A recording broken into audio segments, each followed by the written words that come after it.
Comment est-ce que le runner nous montre son amour? Dans ma dernière vidéo sur YouTube, j'essaye de répondre à cette question et je vous partage quelque chose que j'ai vécu avec mon autre. Quand nous étions dans la première partie du parcours, donc avant la séparation et avant son éveil, un jour je lui ai demandé: est-ce que tu penses que tu m'aimes? C'est-à-dire, est-ce que en toi tu ressens de l'amour pour moi? Et là, il est allé vérifier à l'intérieur de lui, il m'a dit: écoute, je crois que je t'aime, mais j'ai la sensation que c'est à l'intérieur de moi, enfermé dans une boîte, fermée à clé, qui est dans une autre boîte, qui est dans une autre boîte, et qui a plein de cadenas autour, et que j'ai pas les clés. Et j'ai fait waouh, ok. Il me dit, mais je sens que c'est là.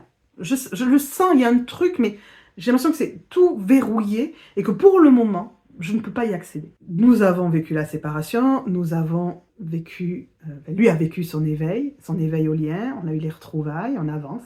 Et aujourd'hui, on voit qu'au fur et à mesure qu'on avance, il trouve les clés. C'est-à-dire qu'il va affronter une peur, pouf, il y a un cadenas qui saute.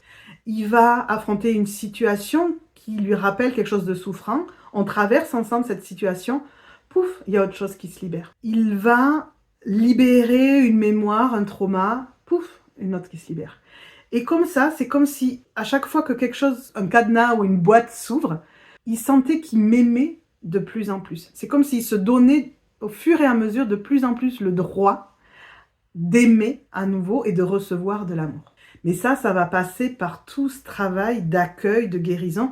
Et vous voyez, je n'ai pas insisté à ce moment-là. Mais force-toi, fais sauter tous les cadenas, vas-y au burin. Non, c'était ok, t'en es là. J'accueille ça, accueille ça toi aussi. Et c'est déjà bien que tu arrives à voir ça. Ça ne veut pas dire que tu ne m'aimes pas, ça veut dire que pour le moment, tu n'y as pas accès.